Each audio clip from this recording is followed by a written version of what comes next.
El 10 de diciembre de 2014, Malala Yousafzai, una de las mayores líderes de nuestra generación, recibía con 17 años el Premio Nobel de la Paz, uno de los más importantes del mundo. Además, se convertiría en la persona más joven en conseguirlo. Sus logros no acabaron ahí, Dunia. Durante varios años, la revista Time la incluyó en su lista de las 100 personas más influyentes del mundo. ¿Os imagináis? Siendo prácticamente una adolescente, su voz era escuchada por políticos, reyes y gente poderosa de todo el mundo con un mensaje claro. Todas las niñas y niños merecen la misma educación e igualdad de oportunidades. Y su mensaje es ahora más importante que nunca, porque millones de niños aún carecen de esa posibilidad, especialmente en los países en desarrollo. Cierto, Andrea, pero más allá de lo que defiende, Malala debe ser un ejemplo para todos nosotros. Los jóvenes tenemos algo que decir. Nuestra voz debe ser escuchada porque somos una generación que quiere cambiar las cosas. En nuestro caso, usaremos las palabras de Malala. Libraremos una lucha contra el analfabetismo, la pobreza y el terrorismo.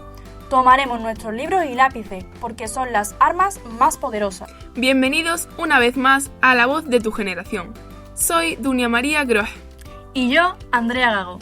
¡Bienvenidos a Generación Z! ¿Alguna vez te has parado a pensar qué quieres estudiar de mayor? ¿Qué quieres estudiar en un futuro cercano? Estas preguntas van apareciendo cuando poco a poco se acerca el momento de tomar decisiones importantes en tu vida. Sabemos que son decisiones que dan mucho miedo a los jóvenes, especialmente en un momento en el que el paro juvenil es muy alto en Andalucía y España.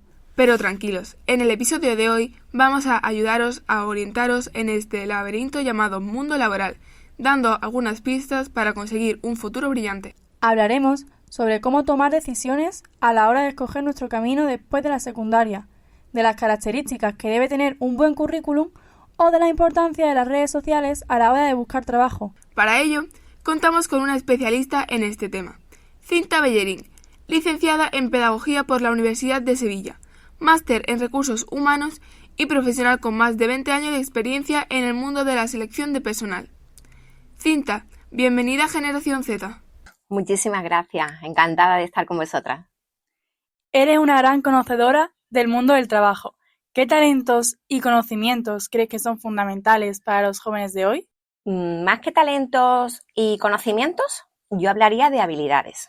Habilidades como inteligencia emocional, capacidad de percibir, de controlar y evaluar las emociones propias. Otra de las habilidades importantes hoy día es la alfabetización digital. Casi todas las carreras profesionales implican el uso de algún tipo de tecnología. Habilidades de persuasión, importantísimo a la hora de hacer una entrevista, que se sepa convencer. Adaptabilidad. El mercado laboral actual está muy cambiante, de manera además muy rápida. Las empresas cada vez piden personas más flexibles y más adaptables a los cambios y a las situaciones que nos rodean. La resolución de problemas es muy importante a la hora de enfrentarse a una entrevista de trabajo. ¿Por qué? Porque los reclutadores nos fijamos en cómo la persona se desenvuelve. Y otras habilidades que son importantes, y creo que esta que voy a nombrar es importante para todo, para el trabajo, para nuestro día a día, es la actitud positiva.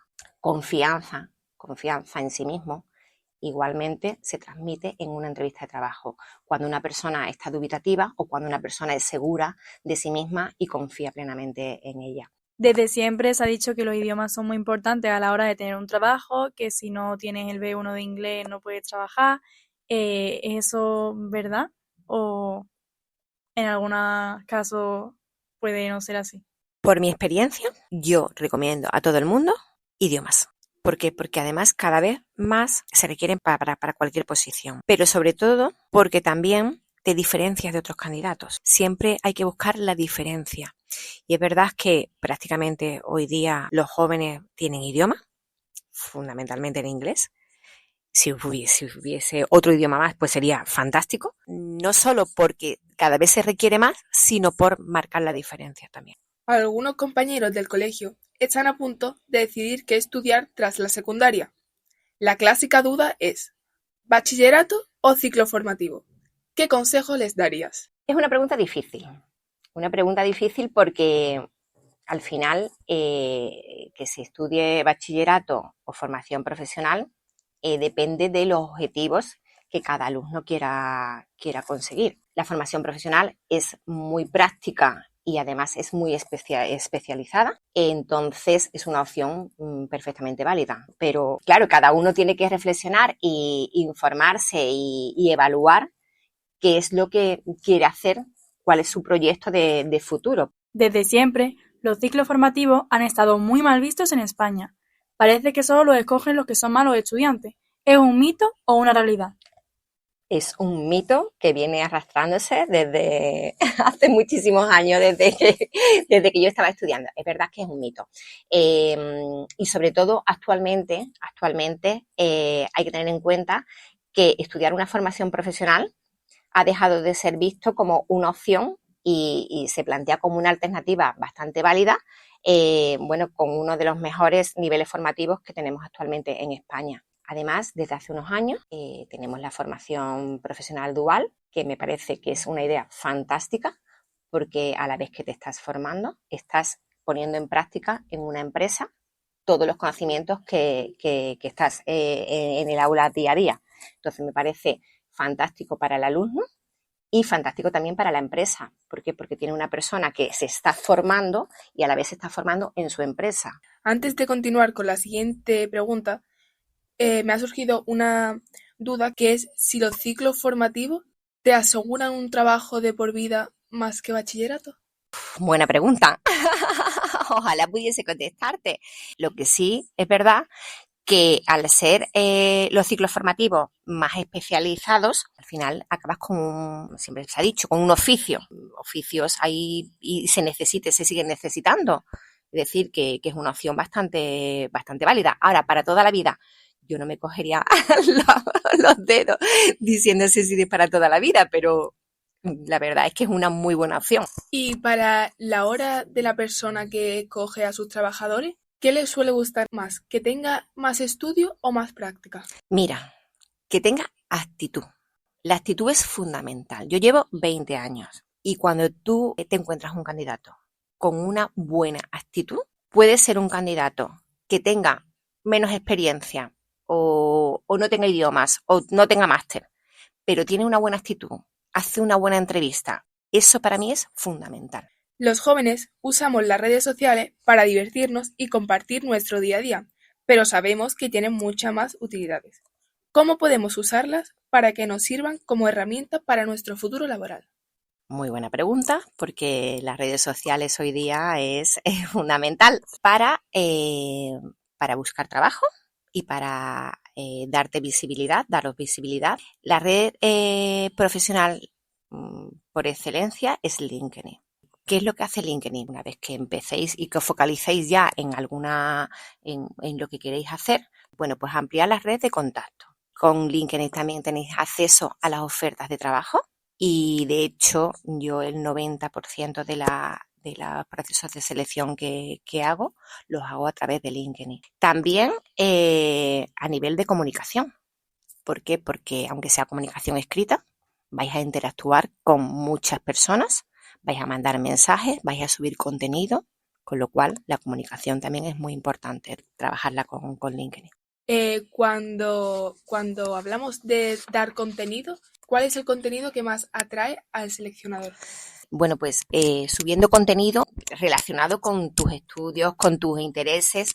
Igual también os comento que redes sociales fuera de LinkedIn hay que tener un poquito de cuidado con las cosas que se suben. Muchos reclutadores buscamos también información de los candidatos. O sea, todos sabemos que ponemos un nombre en Google y aparece toda la información, todas las redes sociales. Entonces es importante que se cuide las cosas que se suben en redes sociales, porque son redes que se visitan. Aparte de tener un perfil laboral en redes, los currículums siguen siendo importantes. ¿Cuáles son los errores típicos que cometemos al hacerlo? Pues muy buena pregunta. Pero yo he estado 17 años en Adecco y he visto currículum de todo tipo. Y los errores fundamentales son faltas de ortografía, aunque parezca que es una cosa que no puede pasar, pasa. Subir una foto inadecuada, que no sea un selfie, que no sea una foto de cuerpo entero, salvo que seas modelo y te pidan una foto de cuerpo entero. Una foto normal, pero más profesional. Otro de los errores es un correo electrónico no profesional. Todos tenéis correo electrónico para vuestros amigos, pero cuando os hagáis un currículum, por favor, poneros un correo electrónico, nombre, punto, apellido, nombre, apellido. Otro error, currículum demasiado originales, con muchos colores, con letra totalmente ilegible. Ojo con eso, porque con tantos colores y con letra ilegible es muy difícil leer un currículum. El mundo laboral está cambiando mucho. Cada día aparecen nuevas profesiones como streamer o influencer. Si tuvieras una bola de cristal, ¿cuáles dirías que son las profesiones con más futuro? Es difícil predecir cuáles son las profesiones del futuro, puesto que avanzamos cada día y más en el plano digital. Por ejemplo, los profesionales del marketing. Ahora nos hemos acostumbrado al online. Y por eso las empresas están buscando tener visibilidad en Internet y captar clientes por este medio. Otras de las profesiones del futuro son los especialistas en e-commerce. Todos sabemos que las tiendas online no son el futuro, sino que ya llevamos mucho tiempo comprando de manera online. Con lo cual, los especialistas de e-commerce son un perfil que requieren las empresas. ¿Para qué? Para posicionarse. La seguridad de la información, la ciberseguridad que tan de moda está. Ya que las empresas están gestionando enormes bases de datos y cantidad de información que necesitan tener a salvo. Desarrolladores de software y aplicaciones móviles.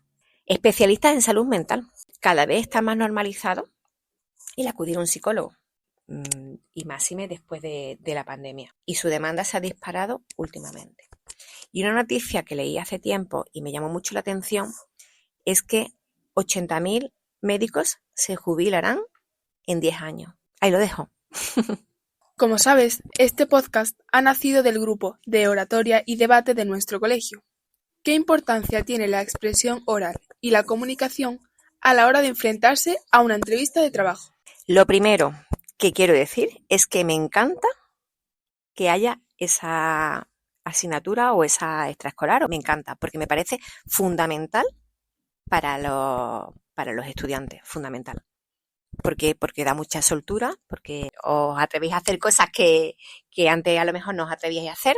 Y no solo es importante, sino que os diría que es determinante. En una entrevista de trabajo donde hay varios candidatos con la misma formación, con los mismos másteres, con el mismo idioma, ayuda mucho el que la persona sepa expresarse. Que sepa expresarse y que tenga una comunicación verbal y no verbal fantástica para destacar del resto de los candidatos. Yo os dejo unos consejos, ¿vale? A la hora de enfrentaros a una entrevista. Lo primero, escuchar sin interrumpir. Emplear un vocabulario correcto. No emplear un vocabulario familiar ni un vocabulario demasiado coloquial. Tono de voz equilibrado. No demasiado bajo ni demasiado alto. Y cuidar la pronunciación. Evitar los monosílabos. O sea, no hay nada peor para un entrevistador que tener frente a una persona que nada más que dice sí, no, sí, no. Es muy difícil hacer una entrevista así. En cuanto a la comunicación no verbal, no jugar con un boli, con unas llaves, porque eso transmite nerviosismo. Mantener el contacto visual. Y desde la pandemia se hacen prácticamente muchas entrevistas online.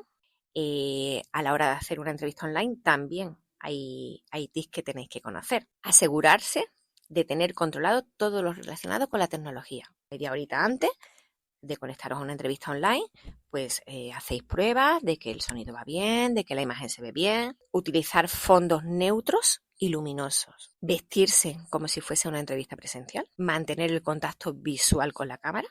Y se pueden hacer pruebas antes de una entrevista.